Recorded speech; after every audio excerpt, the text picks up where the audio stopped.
Awe que compartir essa que cubo. Não preocupar para o dano com a pessoa que recibo. Provérbio 24:16 te bisabo que o uso da caixeta bia, mas é malvado lo perece.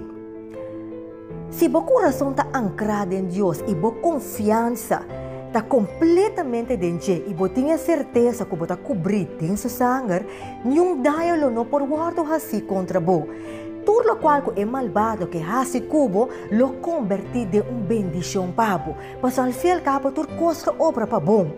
Pero na outra banda, para é malvado, é que lo vira maldição pé. Lo é não tem paz de mente, lo é não tem tranquilidade de vida, lo é tem aparência de felicidade. Mientras abo tem processo, que você passa dentro dor de dia. Dor de edaico e malvado que recibo e abolo tem paz meio de esaqui. Lobo tem gosto que a gente não pode explicar. Aparentemente é malvado porque era que ela logra seu objetivo. Dor de la ganan que tabo for de trabalho.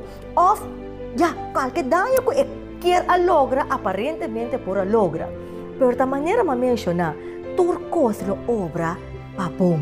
Pues não preocupa. Encomendar o caso na Deus e tem confiança em Deus para sombra é justo. Da caixete bem, mas é malvado, lo perece. Essa aqui tá diz para você.